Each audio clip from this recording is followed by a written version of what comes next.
OnePlus வந்துட்டு budz அப்படிங்கிற ஒரு ஏர்பட்ஸை வந்து லான்ச் பண்ணியிருக்காங்க 3000 ரூபாய்க்கு. ஸோ 3000 ரூபாய்க்கு இது ஒர்த்தா இருக்கா, இதை வாங்கலாமா வேணாமா அப்படிங்கிறத இந்த வீடியோவில் பார்க்க போகிறோம். Welcome to the unbox room.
Unboxing பார்த்துருப்பீங்க. ஃபர்ஸ்ட் இதோட குவாலிட்டி பற்றி சொல்லணும்னா நல்லாவே குவாலிட்டியாக பில்ட் பண்ணியிருக்காங்க. பிளாஸ்டிக் ப்ளஸ் மெட்டலில் வந்து இந்த இதை வந்து பில்ட் பண்ணியிருக்காங்க. நெக்ஸ்ட் இதோட ஃபிட்டிங் பார்த்தோம்னா நல்லாவே ஃபிட் ஆகுது. நான் இதுவரை யூஸ் பண்ண ஏர்பட்ஸில் இது நல்லா ஃபிட் ஆகுது. இதுவரையும் நான் யூஸ் பண்ணதிலே இது ஒரு one of the best fitting earbuds அப்படின்னு சொல்லலாம். ஸோ இதோட சவுண்ட் குவாலிட்டி பார்த்தோம்னா நல்லாவே பில்ட் பண்ணியிருக்காங்க. ஸோ 3000க்கு மேலேயே அவங்க சவுண்ட் குவாலிட்டி கொடுத்துருக்காங்க அப்படின்னு தான் சொல்லணும். ஸோ பேஸ்லாம் வேறு லெவலில் இருக்குது. ஸோ ஸ்டீரியோவாக இருந்தாலும் சரி, ஒரு 80 சாங்ஸ்லாம் கேட்குறோம் அப்படின்னா அதோட ஒரிஜினல் குவாலிட்டி வந்து நமக்கு நல்லாவே கொடுக்குறாங்க. இவங்க 5000க்கு ஏர்பட்ஸ்ன்னு சொல்லிட்டு ஒரு ஏர்பட் வந்து லான்ச் பண்ணாங்க.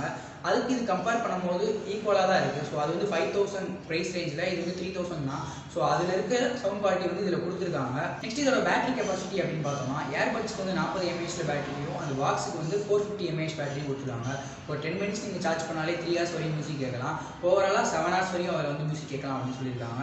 20 hours வரையும் அந்த கேஸில் வந்து சார்ஜ் பண்ணிக்கலாம். ஸோ நீங்கள் ஒரு ஒன் டேக்கு வந்து ஒரு 3 to 4 times வந்து உங்கள் பட்ஸ் வந்து சார்ஜ் பண்ணிக்கலாம். இந்த பட்ஸில் பார்த்தீங்கன்னா IP55 water resistant, sweat resistant கொடுக்குறாங்க. ஸோ நீங்கள் வந்துட்டு ஒரு மலையில் போயிட்டு இருக்கீங்க, இல்லைனா ஒரு ஃபிட்னஸ் ஜிம் போயிட்டு நான் ரெகுலராக பண்ணுவேன் அப்படின்னா உங்களுக்கான ஏற்ற பட்ஸ் தான் இது. ஸோ ஸ்வெட்டு ரெயின் பற்றிலாம் நீங்கள் கவலைப்படவே தேவையில்லை. அதோட ரெசிஸ்டன்ஸ் வந்து நல்லாவே அதை பார்த்துக்கிறது.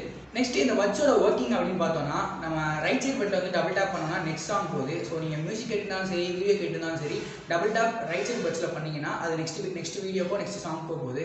லெஃப்ட் சைட் பட்ஸில் வந்துட்டு நீங்கள் டபுள் டேப் பண்ணிங்கன்னா பாஸ் ப்ளே அந்த மாதிரி நீங்கள் யூஸ் பண்ணிக்கலாம். நீங்கள் ஒரு வீடியோ பார்த்துட்டு இருக்கீங்க அப்படின்னா ஜஸ்ட் ஒரு ஏர்பட்டை நீங்கள் ரிமூவ் பண்ணாலே அது வந்து ஆட்டோமேட்டிக்காக பாஸ் ஆகுது. இது வந்து பெரிய அட்வான்டேஜ் சொல்லலாம். ஏன்னா வந்து 5000 வந்து டச் கொடுத்துருந்தது வந்து ஓகே, நிறையா கம்பெனி வந்து 5000 வந்து அந்த டச் ரெஜிஸ்ட்ரேஷன் கொடுத்துருந்தாங்க. பட் ஆனால் 3000 இது கொடுப்பாங்களா அப்படின்னு வச்சுட்டு இருக்கப்ப இவங்க 3000 இதை பண்ணி காமிச்சிருக்காங்க. எல்லாமே குவாலிட்டியாகவும் கொடுத்துருக்காங்க. ஸோ அந்த வகையில் OnePlusக்கு ஒரு பெரிய ஆக்சப் சொல்லலாம். ஓவராலாக அந்த ஏர்பட்ஸ் பற்றி சொல்லணும்னா ஒரு 3000க்கு ரொம்பவே ஒர்த்தான ஒரு பட்ஸ்ன்னு சொல்லலாம். ஸோ நீங்கள் ஒரு 5000 கீழே வாங்க போகிறோம் அப்படின்னு ஒரு முடிவு எடுத்தீங்கன்னா கண்டிப்பாக அந்த ஏர்பட்ஸையே வாங்க. இதோட ரேட் 3000 தான், ஆனால் 5000 ரேஞ்சுக்கு இதோட பெர்ஃபார்மன்ஸ் இருக்குது. ஸோ நல்ல ஏர்பட்ஸ், நீங்கள் கண்ணை மூட்டி இதை வாங்கலாம். ஸோ இந்த ஏர்பட்ஸ் உங்களுக்கு பிடிச்சிருந்தா டிஸ்கிரிப்ஷனில் லிங்க் இருக்குது. ஸோ செக் பண்ணி பார்த்துக்கோங்க. கண்டிப்பாக பிடிச்சிருந்தா வாங்க. அண்ட் நம்ம சேனல் மறக்காம சப்ஸ்கிரைப் பண்ணிவிட்டு லைக் பண்ணிட்டு போங்க.